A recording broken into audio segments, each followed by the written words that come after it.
Ayúdanos a seguir produciendo más y mejor contenido. Suscríbete al Patreon de Casero Podcast.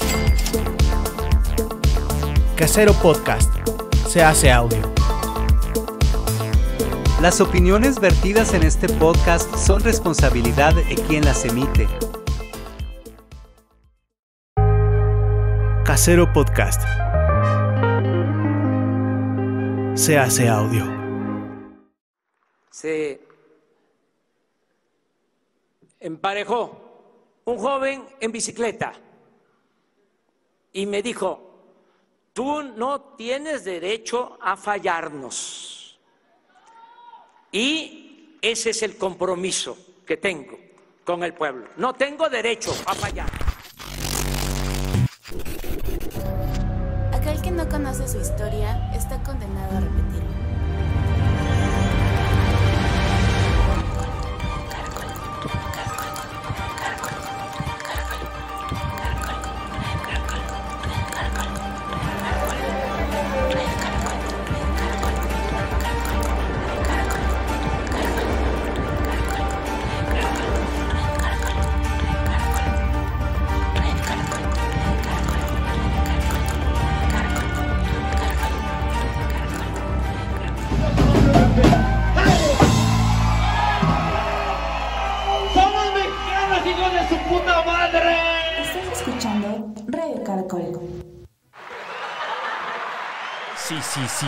Sí. Ya estamos acá de vuelta. Bienvenidos sean todos a... Mexicanos, hijos de su puta madre. Ese es un grito de guerra, güey. Y de ebriedad también. Si ustedes vio el intro del programa, ahí puede percatarse y darse cuenta que estaba en un estado... muy etílico. Pues bienvenidos sean todos ustedes a su programa número 1 del internet humorístico, Radio Caracol. Y hoy nos complace en tener a un amigo que tenemos pues poco de conocernos. De hecho, físicamente hace como un mes. Como un mes. Le cayó a la casa a grabar las sesiones de Azotea, que por cierto las pueden ver en el canal de Silicon Carne. Le cayó el buen Chris. Pues chido, mi carnal, todo acá al micrófono para que se grabe de Luciérnagas. Exactamente. Estoy contento de estar contigo. Es un personaje un poco oculto, no tiene mucho foco porque siempre está detrás de todas las bandas donde has participado. Así es. Él es el baterista el ex baterista de Urs Bajo el Árbol, el ex baterista de Belafonte Sensacional. Y ahora, ¿cómo se llama tu proyecto, mi carnal? Ahorita tengo 3 proyectos. Ah. Tengo uno que se llama Apocalipsis Yucatán, que es shoegaze, es un poco de progresivo, que está más apegado a lo instrumental. Tengo una banda de punk que se llama Vida Ruina y tengo otra banda de blues que se llama Travenol. Entonces ahorita ando ahí como en mis nuevos proyectos. Vámonos, él decía, yo dejo 2 bandas, tomo 3. ¿Por qué no? Pues mi Cristóbal Ramírez. ¿Cómo es? Martínez, pendejo. Ramírez. Martínez. ¿Cómo estás, mi carnalito? Pues muy bien, muy contento. Pues nada, un poco acalorado, pero creo que todos estamos así. Pero estoy feliz aquí. Llegó la primavera. De participar. Eso. Y pues vámonos adentrando acá a la plática. ¿Cómo es que el Cristóbal, el buen Cristóbal, tiene el gusto por la música, el gusto por tocar la batería, el gusto por... Creo que tocas también como el teclado, ¿no? Así es. Pues nace desde que soy pequeño. O sea, yo creo que desde que tengo uso de razón. O sea, mi primer recuerdo es a los 5 años. Que pedí una batería a los Reyes Magos, no me la trajeron. Pero también recuerdo que esa fue la primera vez que conecté con la música y fue con Rubén Blades. O sea, recuerdo haber oído Rubén Blades, escuchar salsa, y esa fue como mi aproximación, ¿no? Fui como un bebé salsero, por así decirlo. Sí. Entonces mi primera aproximación fue la salsa, por parte de mi padre y de mi abuelo. ¿Tu padre era músico o tu padre era... no sé, aficionado a la música? Pues es aficionado a la música y fue músico durante una época. Él fue músico de sociales, ¿no? De cuestiones así de, ¿cómo le llaman? Músico como versátil. como de fiestas. Ajá. Y... Entonces, también, pues, realmente en mucha de esa música tocaban salsas, cumbias y todo eso. Pero mi padre, pues, también desde pequeño, por mi abuelo, pues, era muy fanático de la música afroantillana. Entonces, como que en mi familia se respiraba mucho eso. Además de La la salsa, música, la cumbia. además de la música vernácula, del mariachi y eso. Como que esos eran los dos mundos que yo de chavito conocía, ¿no? Entonces fue como la primera aproximación y ya como a los 9 años, los Reyes Magos sí me trajeron un instrumento, pero ahora fue un teclado, ¿no? O sea, yo pedí un teclado y pues me lo trajeron y... Es que no, es que se me hace raro porque, pues, dale, güey, como que toda la... Yo creo que ya le traías como la sangre, ¿no? O ya el destino porque, pues... Ser un morrillo de 5 años y pedir una batería, creo que no es muy normal, ¿no? O sea, güey, yo estuve pidiendo desde los 5 años un Ricochet y jamás llegó, güey. Tal vez podría haber sido un Checo Pérez, ¿no? O algo así, pero pues no, nunca llegó a mí. Y te aferraste tanto que... Bueno, no fue ni aferre, ¿no? Pues yo me imagino que veías a tu papá. ¿Tu papá qué instrumento tocaba? Mi papá es percusionista, entonces ya. fue como muy normal ver eso. O sea, realmente, te digo, era despertar y en el desayuno escuchar salsa y ver a mi papá tocar. Entonces me sentaba a su lado y veía cómo tocaba. Y realmente fue, pues, mi ambiente. O sea, Sí, ni sí. siquiera tú piensas ni recapacitas de que es algo, pues, que tal vez no es muy normal. Pero Ajá. para mí es normal, ¿no? Como cuando su padre tiene otra profesión. Sí, como me imagino que ser futbolista o su papá es no sé, pintor y ahí tienes como las herramientas para, pues, tú también pintar, ¿no? Y creo que el gran ejemplo es algún familiar o algo así. Entonces te trajeron tu teclado. Me trajeron un PSR 530, era de cartuchitos, era como de videojuego. Güey, pues aparte te trajeron uno chido, güey. A mí me hubieran traído uno de estos que traían como cocodrilos o así, sí, tapas. El de cocodrilo. Que Sí lo he traía visto. como unos sonidos predestinados como tu, ¿sabes? Como de este pedo, güey. O sea, pues, tu jefe tenía, pues, o sea, sí sabía de música, ¿no? Hay que llevarle al Chris este teclado, güey. Porque Exacto. no era un teclado tan chafita, ¿no? No, no era chafita. De hecho, yo después vi que muchos músicos lo usaban. Y a la fecha, es un teclado que usan mucho para la cumbia. Más que nada como para la electrocumbia. O sea, me he dado ya cuenta sé. que tiene un culto ahí en YouTube. Puedes buscar PSR 530 y te enseña a hacer cumbias con un PCR. Entonces, pues yo la verdad ignoraba eso hasta Sí, ahorita. sí, claro. Pero en ese momento fue lo que me dieron y de ahí me metieron a la Academia Yamaha. Pues sí. Ajá, ok. y de ahí estuve estudiando el órgano de lectón, que es como de iglesia, que es de 2 teclas, una arriba y ya. una abajo, y pedales. ¿Esos pedales son para darle fuerza como a las pisadas que haces arriba o Uno para... es de expresión, o sea, para subir y bajar el volumen, y los que tocas con la izquierda Ajá. son como bajos, entonces haces una ya. especie como pum, pum, pum. Ya. Sí, sí, es que yo la verdad es que sí de música no sé mucho, o sea, No, está bueno, bien. más de como de cosas técnicas, ¿no? Sí Como- sabe, sí sabe. Más o menos, pero de cosas como tan técnicas Ajá. que dices, wow, eso es raro para mí. Y entonces te cayó tu... ¿Y cuánto tiempo estuviste en la Yamaha? Yo creo que como unos 5 o 6 años, porque estuve 2 años ahí en el teclado, pero yo era muy inquieto y me veían mis padres haciendo pues ya como batería de aire, ¿no? Ah, Yo ya. ponía mis discos y me ponía a tocar ahí una batería imaginaria. Y aparte tenía pues mis clases de teclado. Hubo un momento en que mis papás se animaron en meterme en la misma escuela a clases de batería. Entonces iba a clases de teclado y después me iba a batería. Entonces así estuve como unos 3 años más con un maestro llamado Raúl Nieto, que todavía he tenido contacto con él. Y pues nada, ahí fue donde me di cuenta que la batería pues, era algo más apegado a mí. Creo que... ¿Y como por qué la batería? O sea, como que tenías esa inquietud. Porque digo, creo que si ya tenías como esta inquietud de ser músico, Ajá. para un niño que creo que ve pues, no sé, algo en la televisión, pues quiere ser guitarrista, ¿no? Ujú. Quiere ser, no sé, el vocalista, pero tú siendo la batería, es raro, ¿no? O sea, ¿y por qué ese gusto? Yo creo que fue por algo muy básico que es el ritmo, ¿no? O sea, yo desde niño siempre tuve conexión con eso. Y creo que la batería también es un instrumento, pues, muy apegado como a nuestros orígenes de humanos, ¿no? Como que desde niños tenemos esta cosa de la rítmica, de demasiada energía. Y creo que eso es lo que me gustó de la batería, que era un instrumento que no era amable, Sí, sí, sí. que era ruidoso.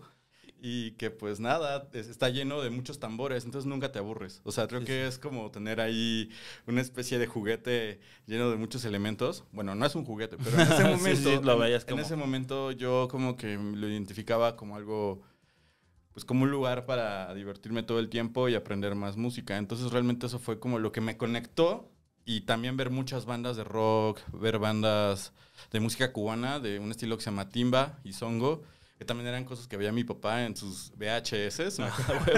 Ya esto ya tiene mucho tiempo. Entonces era decir, wow, este instrumento tiene demasiado que explotar, ¿no? Sí, claro. Y pues conecté con el ritmo. Creo que eso me llegó de una manera muy primaria y me encantó. Era como tenerte... tu He-Man y el castillo de Grayskull, ¿no? O sea, ¿sabes? Como que puedes meter todo y dices, güey, o sea, me imagino así y tú, pues, en esta parte descubrías. ¿Y ya cuántos años tenías ahí? Ahí ya tenía como entre 11 y 12 años y es cuando mi padre me compró una batería usada con uno de sus mejores amigos que decía que esa batería, o sea, no sé si es verdad, pero que esa batería había sido de el baterista de Chicoche. ¿A poco? Era una batería de estas baterías ochenteras que no tenían parches abajo, porque ahora tienen parche arriba, parche abajo, sino que eran, no tenían parche abajo. Entonces sonaban como a tinita. Era una batería como que sonaba mucho a tinita, ¿no? Como muy agudita y así. Y ahí aprendí. Me acuerdo que mi papá me llevó a comprar mis atriles, todo. Me acuerdo que había una feria del músico en el sindicato de músicos que hacía Armes Music y el sindicato de músicos, e invitaban a todos los músicos que te imagines, o sea, invitaban desde, no sé, el guitarrista de Bon Jovi, el baterista de Red Hot Chili Peppers, o sea, era como algo, pues muy masivo, bueno, era como para músicos, pero traían gente muy importante. Entonces ahí me acuerdo que en esa feria me compraron todo, en esa época era muy barato, y pues nada, o sea, ya tenía mi batería en esa época, y pues ahí empecé también a estudiar. Y bueno, y ya tenías como... este pedo de no hacer ruido, ¿no? O sea, ya sabías como, güey, o sea, sí hace ruido, pero pues tocado, pues, ¿no? O sea, claro. No es como que yo llegue a mi casa y ponga mi batería y pum, pum, a darle, güey, voy a cagar el palo. Como el Adrián. Ah, como tengo un compa, mi compa el Adrián, tiene una batería, güey. El güey cuando también es... Ahora ya sabe un poco más, pero al principio, güey, hasta sus vecinos le mandaron una demanda, güey, porque el güey hacía un chingo de ruido. Wow, te queremos, Adrián. Sí, te queremos, Adrián, padrino. Y entonces el güey como que dijo, no, pues sí tengo que tomar unas clases. De hecho, pues, güey, está una batería ahí. Tú dices, bueno, a ver, voy a darle. Es difícil, güey, saber, coordinar, ¿no? O sea, como que tu pie que haga el ruido del bombo, pum, pum, pum, más tu mano, más la tarola. Es un pedo, güey. Y más o menos me dijo, y es un instrumento cansado. Sí, lo es. Es un instrumento que, güey, estuve ensayando yo creo que como unas 2 horas y... Ajá. Ya me regresé a mi casa como niño puteado por su mamá, güey, a dormir, güey, a llorar, güey, de que estaba cansado, güey. O sea, me dolían, neta que cuando desperté me dolían las piernas y las manos. Es un instrumento rudo, ¿no, güey? Es un instrumento rudo, pero fíjate que cuando era niño no veía eso. O sea, bueno, adolescente, como que no me percataba si fuera rudo o no. Sabía que era inevitable que hiciera ruido, entonces creo que también como que aprendí a vivir con esas quejas de mis vecinas y de mis vecinos. Pero también a la vez, pues fue parte del panorama vecinal, ¿no? Mi batería. Entonces ya después se acostumbraron y yo, la verdad, pues me la pasaba ensayando todo el día. Más que nada después de la escuela. Entonces recuerdo que, aunque mis padres estuvieran viendo películas con mi hermana, yo estaba tocando arriba, ¿no? Entonces me la pasaba horas tocando, horas, y pues ahí, o sea, fue como... Oye, ¿y cuál fue tu primer rola que... ¿Te acuerdas tu primer rola que sacaste así? Claro, la primera canción se llama Living on Player de Bon Jovi. Y esa fue la primera canción que aprendí a leer en una partitura y aprendí a tocar. Sí, porque ya no la tocabas como de oído que te la habías aprendido, sino ya tenías tu partitura. Sí, me acuerdo que nos dieron una partitura, también la de September. Ah, sí, sí. Y después ya yo transcribía las canciones que me gustaban, que me acuerdo que era bien fan de Gorillaz, Limp Bizkit. Sí. Papa Roach, esa banda, sí, ¿no? bueno, Papa Roach no tanto, pero me acuerdo que Limp Bizkit y Linkin Park eran como mis bandas favoritas y Gorillaz, ¿no? Y ahorita pues Gorillaz sigue siendo mi banda favorita, las otras dos, ¿no? Pero ¿sabía? Ahí les va un dato curioso, a ver si no la cago. ¿Sabías que Damon Albarn se medio chingó ese proyecto de gorilas de una banda que se llama Delton 3030. Wow, no sabía eso. Amiguitos, ustedes vayan al YouTube, a internet y busquen Delton 3030. Así. Y verán que pues es gorilas. Tienen visuales, son como un rapero, cajas de ritmos, baterías, todo gorilas, pero igual. Entonces... Delton 3030 es un grupo alternativo de hip hop integrado por Dan the Domator, Del The Funky, Homo Sapien y el DJ Kid Koala. Ándale. Kid Koala. Pues bueno, ven a Delton 3030 y así... Llévalo, ya llevas y ves a gorilas. Es lo mismo. Y dicen los rumores que Damon Albarn iba a sacar como una banda con estos güeyes. Y pues así como que dijo, voy a regresar a Inglaterra a ver qué pedo. Y ya cuando de repente, un momento, ¿qué es esto? Gorilas. Y entonces, pues... No se le chacaleó, pero sí tomó muchas referencias. Pero bueno, eso fue un paréntesis que yo tenía que decir. Y entonces eras como fan de eso. Ajá. Más o menos andamos como en la edad, güey, ¿no? Entonces, porque eres fan de Limp Bizkit y de... Era fan. Bueno, es que era lo que teníamos a la mano, ¿no? Que no lo repitas, que no lo vuelvas a decir. Y me acuerdo que en esa época fue como una transición, como que llegó el ska muy cabrón. También era súper fan del ska. ¿Sí? Sí. Entonces, ¿y cómo fue que no llegaste a tocar tanto ska? ¿Porque tenías como otro pedo en mente o...? Toqué ska. ¿Ah, sí? Ajá, es que recuerdo que de tanto que estaba tocando la batería tenía un vecino que tenía un grupo... Pues todos eran muy jóvenes, pon tú que todos tenían como entre 20 y 25 años y tocaban cumbias y salsa, pero eso lo hacían como para pagar las cuentas, ¿no? Porque aparte tenían una banda de ska y en esa banda de ska y en la de salsa yo entré. Pero me invitó así muy morro, como a los 12, 13 años. También se hizo muy amigo de mi papá, entonces le pedía permiso a mi papá, oye, ¿puedo ir tu chavo a tocar un rato y demás? Y pues ya yo empecé a tocar en salones de fiesta sin proponérmelo con este grupo. Entonces, pon tú que teníamos una fecha en un salón de fiesta, como de 6, 7 horas así de puro tocar acá. Y luego la otra semana eran shows de ska, ¿no? Entonces, yo tocaba con esa banda de ska. ¿Te acuerdas cómo se llamaba? Se llamaba Rotación.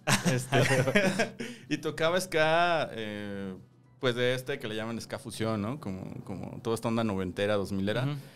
Pero me acuerdo que yo me clavé más como en el ska de Jamaica, también en el Tuton. Sí, exactamente. Y también me clavé mucho en el ska japonés. O sea, soy muy fan de la Tokyo Ska y esas. Ajá, o sea, soy súper fan de esas bandas. Y a la fecha, o sea, la Tokyo es de mis bandas que todavía oigo, tengo ahí en mi playlist. Pero bueno, ahorita ya no tengo mucha conexión con el ska. Pero en ese momento yo creo que como de los 12 a los 16 estuve oyendo ska. Cabrón. Y después de todo eso, ¿cómo? O sea, de tocar ska, ¿cómo llegas a una banda?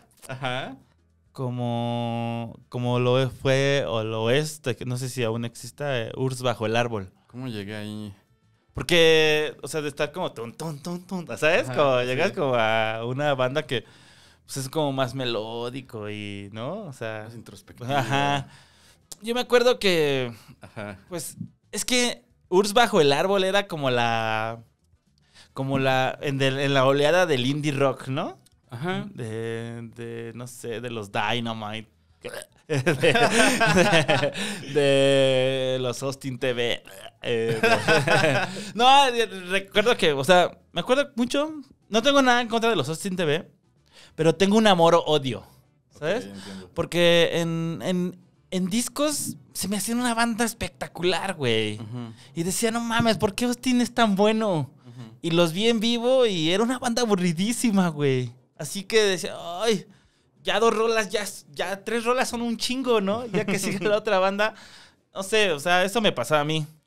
Y los vi varias, o sea, y no es como que, ay, güey, esté de mamador, sino que los vi un chingo de veces. O sea, estaban en todos los festivales, claro. Tocaban cada 8 días en el Alicia, ¿sabes? Entonces era como, decía, güey, la primera vez que los vi me sorprendieron porque sí traían los disfraces y yo era la primera banda que veía con disfraces, ¿no? O sea, creo que nada más veía al Rubén Albarrán que salía disfrazado de algo o algo así.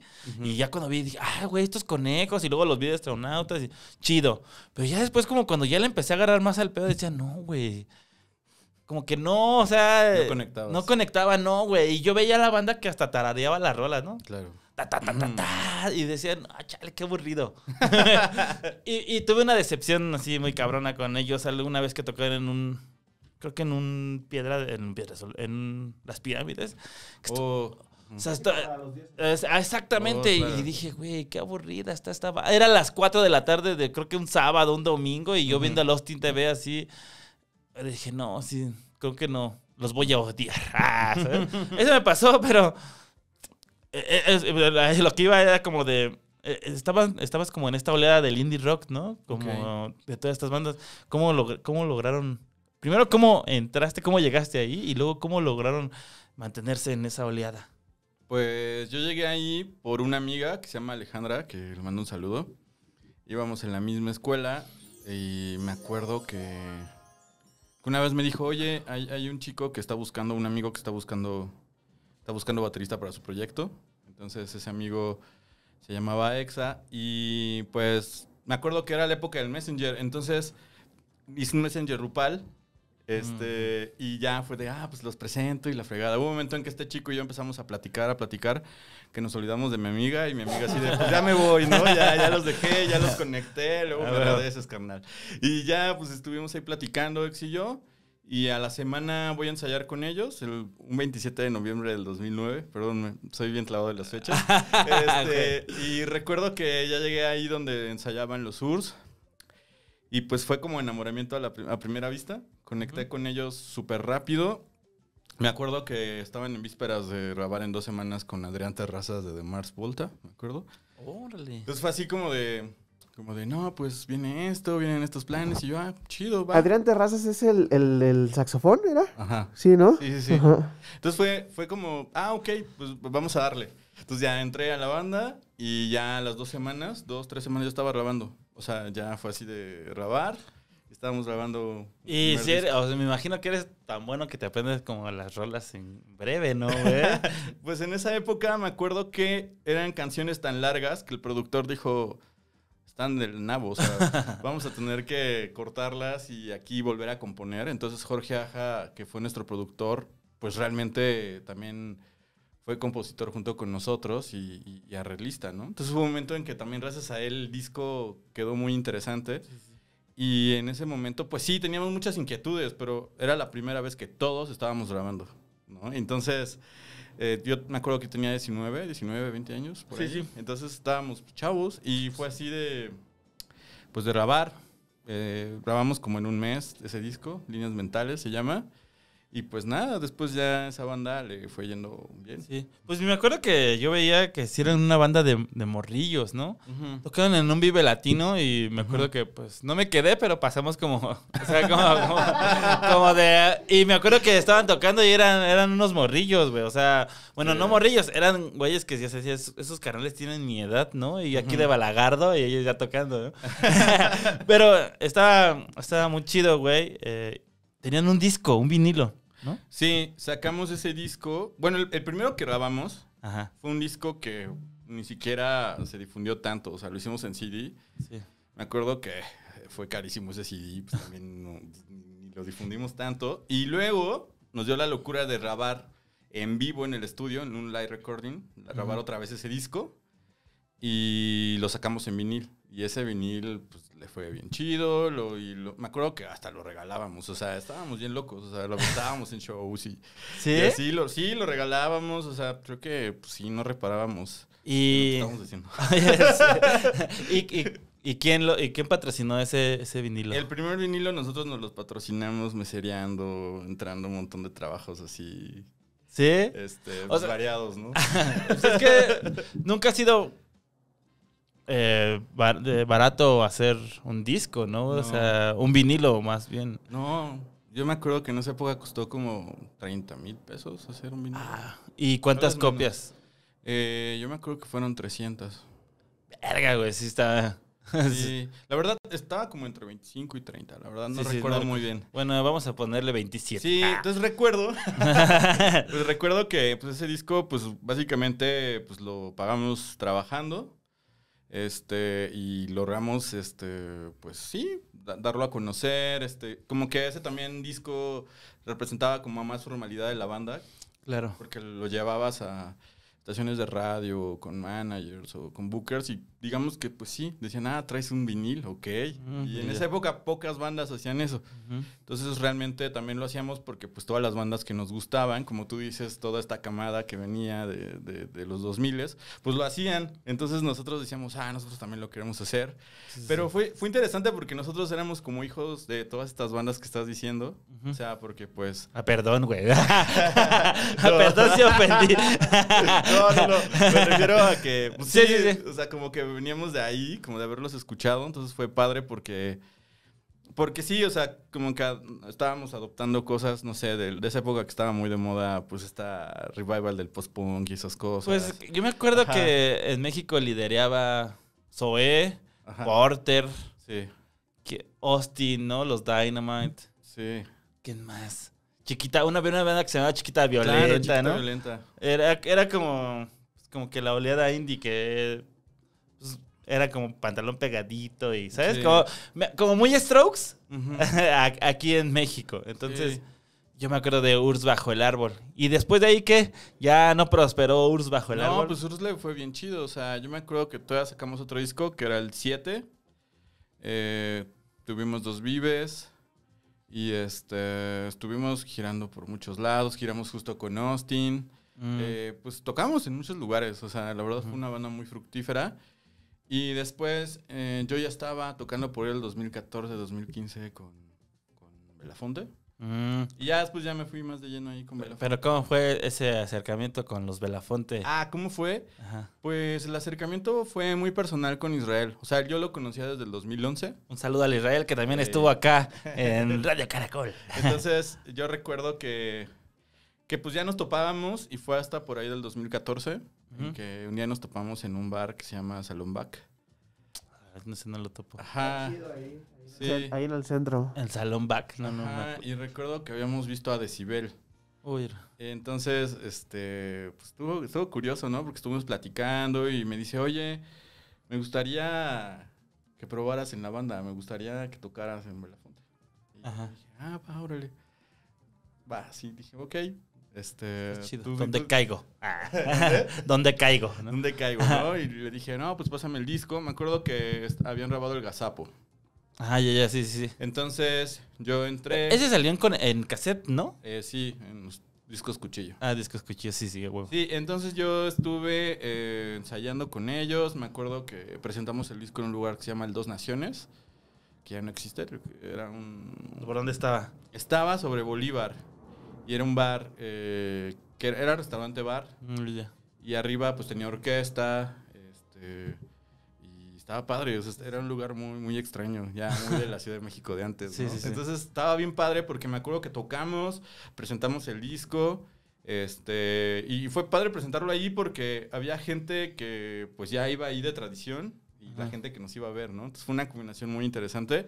Pero también me acuerdo que terminando, pues hubo una orquesta después de nosotros, entonces era como muy Belafonte, ¿no? Como muy chilango. Y después de eso, pues ya tocamos en el Festival Marvin y ya, estuve ahí con ellos un buen rato. Me acuerdo que el primer disco que grabé con ellos fue el Destroy. Y... La que era de convocatoria para el Destroy. Ándale, sí, ¿no? Y después ya el Soy Piedra. El Destroy fue en el 2016. En Estudios También Rebelde. grabaron en... Bueno, también grabaste el KeyXP, ¿no? Aquí vinieron a contarnos el buen Chovy y el buen Israel, que fue un pedo. A ver, cuéntanos tu versión. Bueno, no pedo, sino que habían grabado en Maquiladora. Sí, así es. Y que no les gustó lo que hizo Maquiladora y después creo que... Bueno, a ver, cuéntanos tu experiencia de lo que tú te acuerdas. Pues recuerdo que sí fue un poco cansado grabar en Maquiladora, había algunos problemas técnicos y la verdad es que no había quedado como queríamos y considerábamos que no era digno de mandarlo. Sí, me acuerdo que el Isra o el Chovy, Ajá. me acuerdo, alguno de ellos en la entrevista dicen, güey, pues es que, güey, O sea, vimos como lo que habían grabado y dijimos, chale, güey, esto no lo podemos mandar, güey. Sí, ¿No? totalmente. Entonces, no sé cómo fue que, creo que por parte del Ale, y que trabajaba en aire libre. No, todavía no estaban ahí. ¿Ah, no? Pero recuerdo que pues realmente fue como algo que se dio esa misma noche. Fue como encontrar opciones y se dio esa opción de grabarlo en aire libre. Lo produjo Febe, que era el ingeniero Ujú. de aire libre. Y recuerdo que fue de va, pero a ver, hoy es domingo, ¿no? O sea, imagina que soy domingo. Pero ¿saben qué? Es que tengo espacio el miércoles, pero a las 9 de la noche. Y pues de ahí, o sea, lo que ustedes quieran. O sea, puede ser como de 9 a 2 de la mañana. Y pues dicho y hecho. Fuimos un miércoles, llegamos, acomodamos, o sea, me acuerdo que movimos mesas y demás. Y justo donde era como La sala de espera. la sala de espera y también como de juntas de aire libre, ahí nosotros nos pusimos. A huevo. Y recuerdo que fue algo muy, muy chido y fue como muy orgánico porque pues, se dio así la grabación y la verdad es que lo hicimos bajo reloj.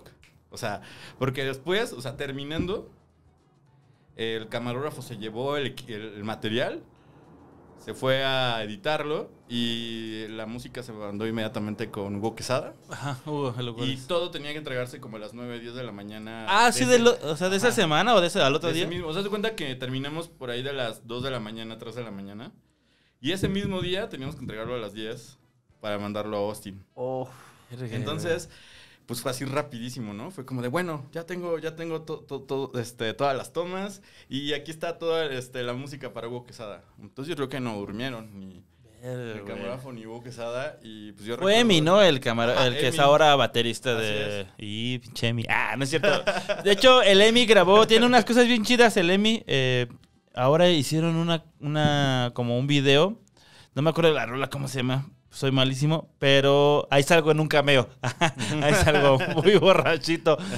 Hicieron como un videoclip Ujú. en el Salón Los Ángeles Ujú. y el buen Emi me dice, ahí está su cameo, mi chingón. Ahí salgo todo borracho, güey. Para la posteridad, güey. Pues, chale, güey. Eso sí. Entonces, o sea, confiaron en Emi. Sabemos que, bueno, también sabes que es muy bueno y sabemos que el Hugo Quesada, Ujú. que ahorita vamos para allá, también es muy, muy chingón. Ujú. Pero, así, ya, o sea, vamos a confiar en ustedes y lo que se vaya, o le dieron una revisadita, o... Pues me acuerdo que sí escuchamos el traqueo y sonaba poderoso, ¿no? O sea, la verdad, yo creo que estábamos tan emocionados y nos sentíamos tan en confianza que echamos toda la carne al asador ahí. O sea, recuerdo que sí estábamos muy conectados todos. Entonces, la verdad es que se escuchaba súper bien, ¿no? Y se escucha súper tight, bien, súper sí. bonito. Sí. La neta es que pueden verlo, pueden ir al canal de Belafonte, creo que ahí está, ponen Belafonte aquí XP, Ajá, está en, y ahí sale, en el perfil de Kixi. y se ve que, no sé, yo tampoco no sé mucho como de grabación, pero Ujú. como que nada más fue una cámara, ¿no? Sí, fue magia, sí. Sí, Emi hizo toda la producción con una sola cámara. Y la verdad es que, pues, salió súper bien. ¿Cuántas O sea, veces grabaron Yo creo que hicimos como 3 tomas. de cada rola? Bueno, sí, como que en algunas era como de, ay, pues mejor hacemos este bloque, ¿no? Punto Ajá. que pues, ya habían quedado como unas 4 rolas. Ay, pues hacemos estas otras 3. Pero la verdad es que fue algo que en ese momento yo solamente era como de, ok, vamos a repetir otra vez esta rola, ¿no? Y estaba muy emocionado. Entonces tengo como recuerdos así... No mames. con mucha emoción y solo recuerdo que ya a las 2, 3 de la mañana estábamos escuchando el traqueo y fue así de wow, suena bien chido. Y pues la verdad no desconfiamos ni nos generamos expectativas. Dijimos, muy bien, pues yo creo que Hugo va a saber hacer lo que sabe hacer muy bien. Y la verdad es que pues después del Soy Piedra pues confiábamos y respetábamos mucho la Claro. producción y lo que él viera en la música, ¿no? Entonces, pues, la verdad nunca dijimos, ay, a ver si no queda mal, o sea... Yo conozco a Hugo desde hace mucho, mucho tiempo, Ajá. porque pues es amigo de pues amigos, Ujú. y pues cotorreamos y Ujú. yo sabía que Hugo es, o sea, yo lo que sé, tampoco no sé mucho de música, pero lo que se dice el que de Hugo es que es un crack en la grabación y que aparte tiene unos juguetes así increíbles, ¿no? O sea, Sí. tiene baterías, tiene micrófonos súper sesenteros, súper setenteros, y tiene baterías que nadie tiene. ¿Y cómo fue para ti como músico, aparte de, pues como, o sea, Belafonte atrás, pues, pero para ti como músico, ¿cómo fue trabajar con el buen Hugo Quesada? Pues fue estar en un laboratorio. O sea, fue llegar a un lugar que pensaban parecido a mí, ¿no? Donde pues te encontrabas con un estudio, como tú dices, con puras antigüedades de instrumentos, pero que Hugo sabes usar muy bien y que realmente yo pues siempre he tenido afinidad a eso. Entonces recuerdo que cuando llegué había una batería Sligerland del 1962 y que él me contó que era una batería que había encontrado en un mercado de pulgas. O sea, que su vendedor le dijo, oye, aquí tengo una batería, pues, chécala.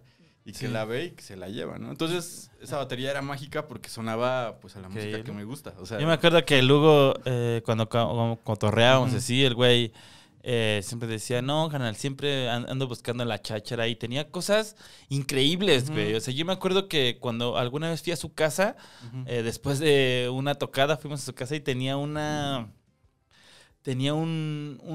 tornamesa, una tornamesa que era como, así estaba paradita, entonces metías el disco así. ¡Ay, qué bonito! Y decía, wow, güey, no, pues me la encontré bien barata, canal. Así, tenía Super Nintendos, tenía cosas como que decía, güey, bien chido el Lugoles. Escuché en una...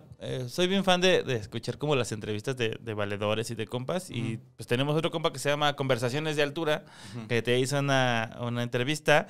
Y escuché que cuando llegaste acá al estudio del Lugol, ya tenía como seteado la batería como si tú lo hubieras seteado, ¿no? Sí, recuerdo que él ya me conocía. O sea, yo la verdad no lo conocía. Ajá. Y me acuerdo que él ya me había visto tocar, entonces hizo una idea de mi set, de cómo afinaba, y cuando llegué ya estaba la batería lista. ¿A qué se le llama setear, en palabras no música, no de un músico, para la gente que pues no sabe mucho como yo? Pues acomodar, ¿no? Acomodar, sí. Sería como acomodar, organizar tu instrumento como tú te sientas cómodo. En este caso, pues era ver cuántos tambores iba a usar, qué platillos iba a utilizar, qué necesitaba en el microfoneo. O sea, es básicamente, exacto, como acomodarte, como sentirte súper tranquilo, súper relajado y ya tener todo listo, ¿no? Es como poner la mesa. Okay. Eso es setear. Para comer. Ya, huevo. Sí, a huevo. Híjole, yo no sabía setear muy bien. Siempre me falta algo que las servilletas. Está de verga, sí. Siempre voy a comer y digo, puta madre, güey, el vaso. Ahí voy. Eso me falta mucho. Exacto. Entonces te seteó súper chido. Yo cuando llegué me encantó porque la tarola sonaba como me gusta. Me dijo, es que la afinó una banda que vino antes de Canadá y la tarola suena muy curioso. Y la toqué y dije, sí, me gusta. O sea, la verdad, yo llegué a tocar. Órale. Porque yo nada más llegué a poner mis platillos, me gustó el sonido. Yo ya venía súper así ensayado y llevábamos como 2 años tocando ese disco y ensayándolo. Entonces, la verdad, tocarlo para el disco fue algo, pues, que en ese momento... Súper fácil, ¿no? Más que fácil, pues ya como tenía tan masticado todo, en ese momento solo fue darle como la interpretación de estar en un estudio y estar a solas. Porque me acuerdo que estuve 3 horas en un cuarto grabando eso. Sí. O sea, yo grabé la batería 3 horas. Entonces, durante 3 horas estuve encerrado. Y nada más era así que Hugo o alguien me dijera, suena muy bien. Y me acuerdo que Hugo solamente me hacía 2 tomas por canción. En algunas solamente fue una. Y recuerdo que eso también me gustaba mucho de Hugo, porque sucede que hay veces que hay productores que te cansan mucho, o hay veces en las que estás en estudios donde te cansan demasiado, o como que están buscando la toma perfecta, pero anímicamente eso llega a ser muy frustrante. Sí, entonces, claro. A veces termina siendo Frankenstein, que no está mal, que pues no sé. Justamente te iba a decir, creo que cuando no sé, bueno, que he visto reportajes, entonces, pero graban un chingo de veces la misma canción y lo van cortando como pedacitos para que vayan uniendo las mejores tomas, ¿no? Entonces, al final de cuentas, la canción acaba siendo un Frankenstein, ¿no? Que está padre. Pero yo creo que para Belafonte en ese momento fue de que las canciones ya estaban tan bien armadas que solamente era reproducirlo en el disco, generar como esa interpretación para un disco y que tuviera esa magia. Porque ya después dejó de ser nuestro disco. O sea, cuando terminamos todos de grabar, Hugo lo que hizo fue agarrar todo Ajá. Y fue como si hubiéramos sido otra banda. O sea, yo recuerdo cuando nos entregó el disco, yo no me reconocía. O sea, en el sentido que yo dije, wow, suena bien padre mi batería. O había cosas que había hecho y las había cortado.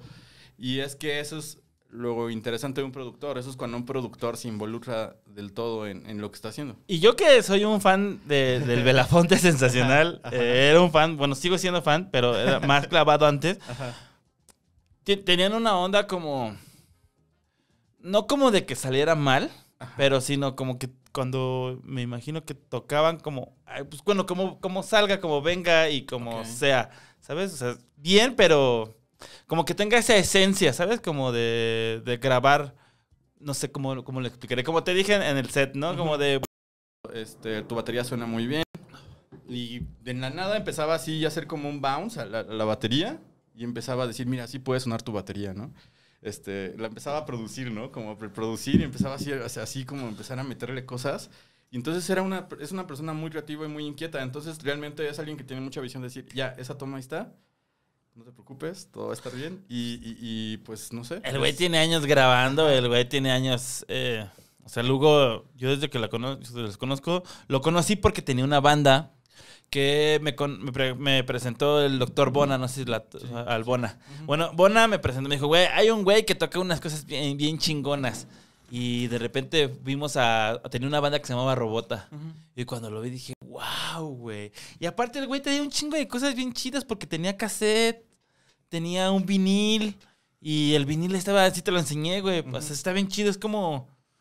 El güey, yo me acuerdo que decía, es que pues mi banda nada más es como mucho ruido. Y sí, güey, o sea, los veías tocar en vivo y decías, puta, güey, qué cabrón. O sea, un chingo de maquinitas, luego con unas guitarras, güey, unos güeyes tocando así como samplers, ¿no? Y veías su disco y tiene como un aspecto como rudo, güey, todos sus aparatitos. Muy industrial. Sí, muy industrial, exacto. Y decía, güey, este güey está muy cabrón. Y por eso como que te digo, güey, o sea, ¿cómo fue trabajar? ¿Has conocido algún productor como Lugo? ¿O con quién te gustaría trabajar más o menos así? Que digas, güey, quisiera trabajar con este productor por esta razón. ¿Con algún productor Ajá. parecido a...? Pues bueno, a Hugo o que tú digas, yo quiero trabajar con este productor porque en realidad me sentiría muy cómodo de trabajar con él. Pues... Me gustaría trabajar con este productor, ¿cómo se llama? El que producía los discos de Radiohead. El chino sabe. Neil Gordich. Ajá. Ajá. Entonces, justo yo creo que he visto videos y he investigado. Y justamente él lleva ese tipo de procesos, ¿no? Que son procesos como... Sí, mucho más artísticos. Que no es tanto como estar de ingeniero y decir, bueno, ya sonó bien y bueno, vamos a siguiente remezcla tono, sí. y ya está. Sino que también lo ves desde un lado más artístico. Pero la verdad es que también eso no me lo pregunto. O sea, como que, ahorita como que fue... Sí, te agarré curva. Ajá, y está padre. O sea, ahora lo voy a estar pensando. Pero la verdad es que yo siempre aprovecho con quien esté trabajando. O sea, creo que sí, siempre... Me gusta conocer todo tipo de productores, ingenieros, porque son mundos y aprendes de esos mundos. Claro. Y con algunos puedes empatar en todo, con algunos no. Pero eso está chido porque aprendes. O sea, es como una escuela infinita ahí. Pero creo que con gente como Hugo, sí, creo que ha sido con los productores con los que mejor me he llevado. Sí.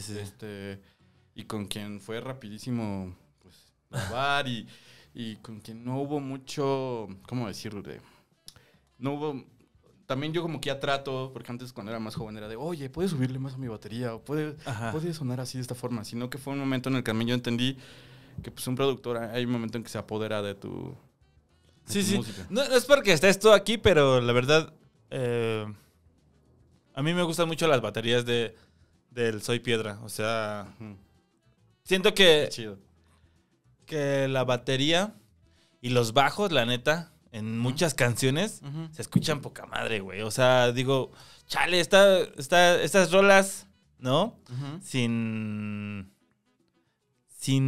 el bajo o sin la batería, no, o sea, sin esa batería tan, pues se escucha cabrón, como tan fuerte, no sé cómo explicarlo, tan bien grabada, no sé. se escucha muy cabrón que alza el disco, ¿no? O sea, en realidad en esta canción de Epic Saris, ¿se llama? Epic Aris. Ajá. Ajá, o sea, lo escucho y el bajo empieza... Ay, sí, bien, yo también lo se amo. escucha cabrón, güey. Y la batería también. O Sí. sea, a veces digo, no, pues yo creo que sí, no sé, fue un buen disco. O sea, como, pues todos le pusieron su granito de arena. Y la neta es que, pues chingón que ahora pues, ya esté tocando otra persona, pero tú estás tocando en tus bandas de punk, Ujú. de jazz y de progresivo, ¿no? De progresivo, shoegaze. Y bueno, el otro es más blues, sí. Ajá. Ajá. ¿Y cómo es pasar de todo este pedo a ahora darle otro enfoque?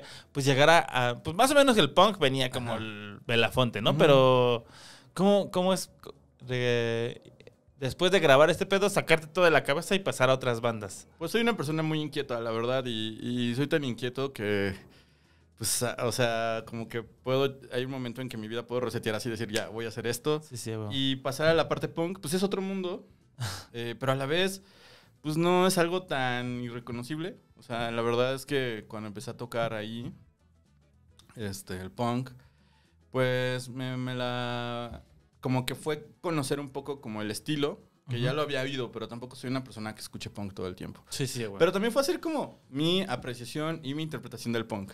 Entonces, también me daba cuenta que a mí me encanta tocar rápido. Desde Belafonte lo hice, desde Urs lo hacía. Me gusta tocar duro. Me gusta que la interpretación siempre sea como así, como un golpe seco. Sí, Y justo como lo que estabas diciendo, de que te gustan que las baterías sean muy fuertes, muy presentes, pues siempre busco eso cuando estoy tocando en una banda. Y en el punk, pues eso es muy importante y me gusta porque también hay velocidad, hay fuerza, pero también puede haber contrastes. O sea, y el punk, como toda la música, puede tener como esas variedades, ¿no? A veces como que lo encasillan en esta onda de que todo debe ser como los Ramones. como los Ramones o como Black Flag y cosas así, que son bandas chidísimas, pero que yo dije, no, a ver, ¿por qué no se nos puede ocurrir meter como un swing? Exacto, sí, O meter hasta más como una cuestión como de doom y psicodélico con un poco de punk, ¿no? Entonces, bueno, inclusive hasta en esta banda que tengo de punk, pues metí un corrido, o sea, como que me gusta hacer ese tipo de cosas, como estar experimentando y utilizar la música como si fueran platillos, ¿no? Entonces, Sí, claro, güey. Así lo veo, como de decir, pues voy a echarme un taco de kimchi, ¿no? O sea, como decir, voy a agarrar un platillo coreano y le voy a poner algo mexicano. Es que está bien chido, yo creo que eso es lo punk, güey, ¿no? O sea, en realidad, mucha banda es como, pa, y eso es punk, güey. Luego si le das ese giro de tuerca, es cuando la gente dice, esta banda es muy punk, ¿sabes? Me pasaba que el Bona tiene unas historias increíbles y ellos tenían una banda que se llamaba Las Víboras. Entonces, ¿conoces a Mickey Guadamur?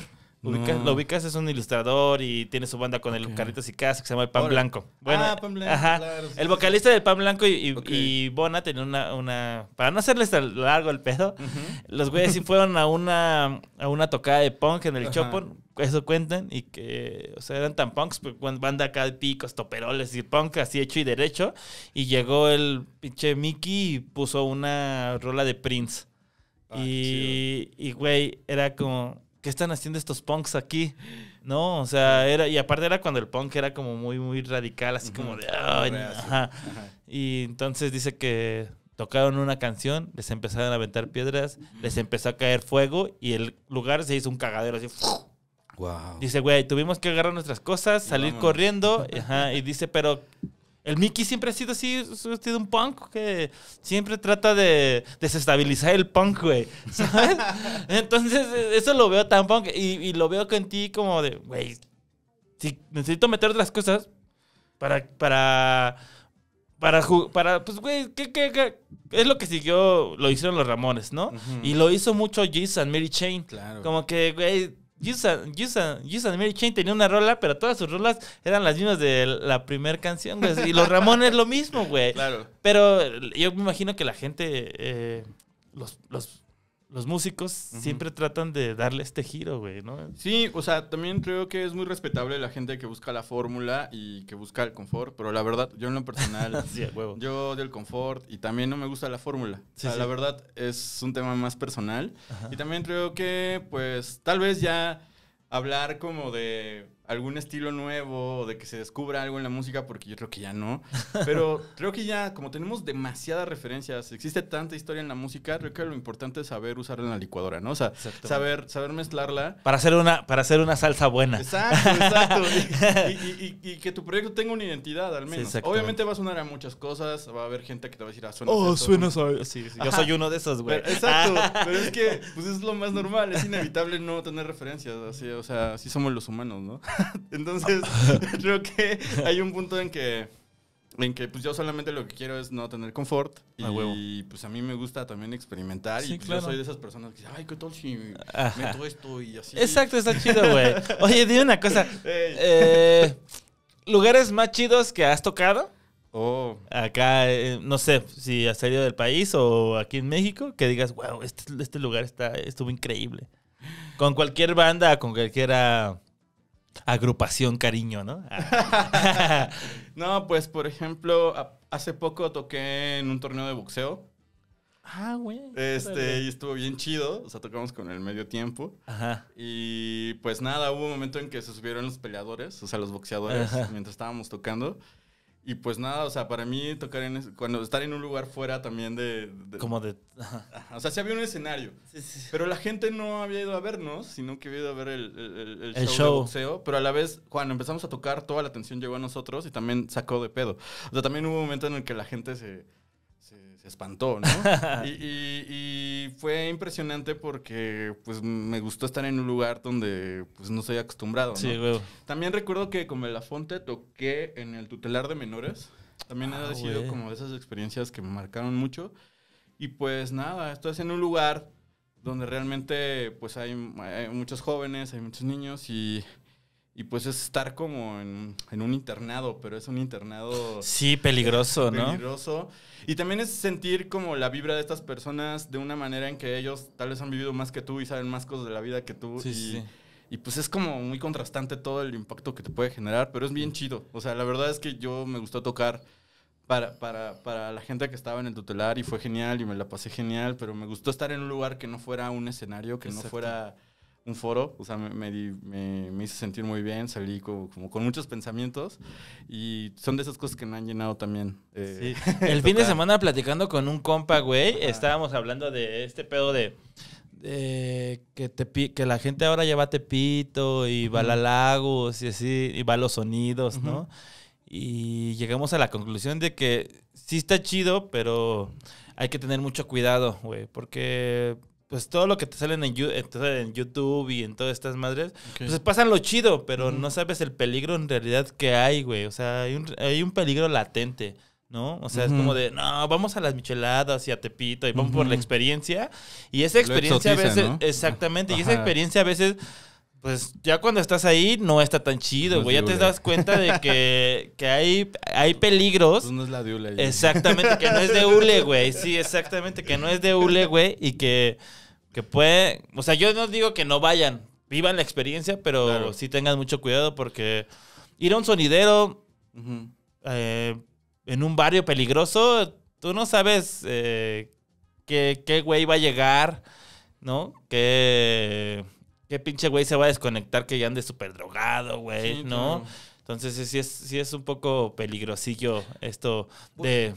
Esta anécdota que te cuento yo más bien desconfiaba más de los policías. Sí, claro, sí. Eran unos malditos, pero... No, ese sí, claro, güey, no. pero O sea, la verdad es que güey, en eso muy englobaban los interesante. policías. Estábamos contando de que, no, güey, es que ya, que salen entonces, no, es que ya hay seguridad, están los policías, güey. Los policías son los más mierdillas, güey. O sea, los policías son los que te pueden atorar una putiza y te ven y te roban, güey. Sí, claro. Antes que la gente, esos güeyes son Mañeros. más mierdas. Oiga, otro, pues, para ir cerrando esta entrevistilla, padrino. Ya estás. Pues, das clases de batería, ¿no? Doy clases de batería. Exacto. Solamente batería. Por el momento sí, y percusiones latinas por temporadas. A huevo. Ujú. Los nombres de tus proyectos. Pues mis proyectos ahorita los pueden buscar: Ramenol, Apocalipsis Yucatán y Vida Ruina. Ahí, búsquenlos. Así es. ¿Están en Instagram?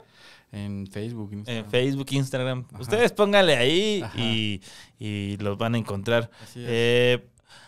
Sé que es un pedo vivir de la música. Ujú, Es un pedo vivir del arte aquí en México. ujú. ¿Tú qué consejo les darías a la banda de Radio Caracol que nos ve semana a semana para que no pierdan el gusto, el amor, el entusiasmo por ser músico o ser artista? Bueno, pues más que un consejo, creo que es una recomendación, es que tengan un objetivo, ¿no? O sea, porque al tener un objetivo, ya sea que hagas música por hobby o hagas música después de tu horario de oficina o después, o lo hagas de lleno, ¿no? Que sea una carrera que quieras vivir 24/7, debes tener muy definido el objetivo, pero también creo que ese objetivo debe ser muy real. O sea, que desde el principio tienes que definir el destino, ¿me entiendes? O sea, yo siempre he pensado que el principio es destino, porque tienes que definirlo desde el principio, decir, a ver, quiero esto, ¿no? Obviamente puede haber cambios, puede haber cosas que no esperas, tal vez la cosa le puede ir mejor de lo que esperabas, pero creo que también se define mucho desde el principio qué quieres. Yo siempre he dicho que pues si lo quieres de hobby, lo quieres pasar un rato haciendo música, está súper bien, ¿no? A veces hay músicos que se estiman mucho a la gente que solo lo hace por un rato y yo creo que está bien, pero también creo que si lo quieres hacer 24/7 y quieres entrarle de lleno a hacerlo, pues es un tema de pues agarrarte los pantalones y buscar todas las opciones y saber que va a haber altibajos, como todo en la vida. Claro, y como todo trabajo y como en todas cosas que... Como te pueden despedir de una chamba. Exacto. La música tiene lo mismo, ¿no? Entonces creo que, más, o sea, la verdad, no sé, no me gusta dar consejos, pero creo que lo importante es que defines desde el principio cuál es tu destino con la música o con el arte que quieras y por qué lo quieres. Y desde ahí te puedes eliminar y evitar muchas cosas, porque hay veces en las que si te vas bien tendido, pues luego como que te vas a repetir algunas cosas. Sí, pues llega rápido y no te das cuenta de donde la estás cagando, ¿no? Exacto. Entonces yo creo que desde el principio tienes que definir qué quieres y ahí está el destino, ya está. Y te digo, ese destino puede tener como diferentes bemoles, diferentes visiones, diferentes cosas. Pero es algo que pues no para nunca y que siempre vas a aprender, ¿no? Es una escuela ahí infinita y eterna. Es una escuela de la vida. Así es. Ya lo escucharon, muchachos. Cristóbal Martínez estuvo acá en Radio Caracol. Nos contó un chingo de historias. Estuvo bien buena la plática. Muchas gracias al Chino, que es el productor en jefe acá en Radio Caracol. Gracias para ustedes. Gracias por compartir los programas. Gracias por verlos. Gracias por cotorrearse conmigo, escribirme. La neta es que cada vez que me escriben me siento más chido. La verdad es que esto se hace con mucho amor y cariño. Y como dijo el buen Silverio, abrazos a los perros, patadas a los niños. Nos vemos la próxima. Él fue Cristóbal Martínez. Nos vemos la próxima.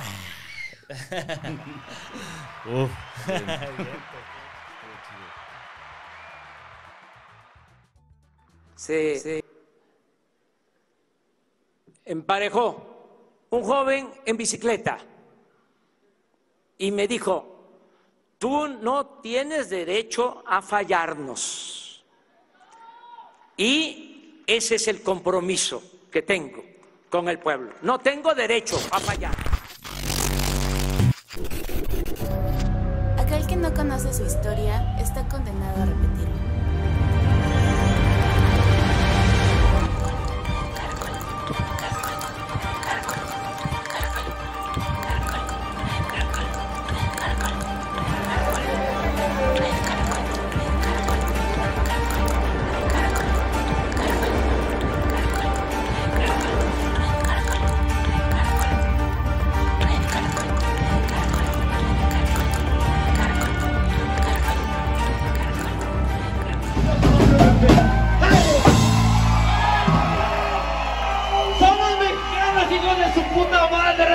Estás escuchando Radio Caracol.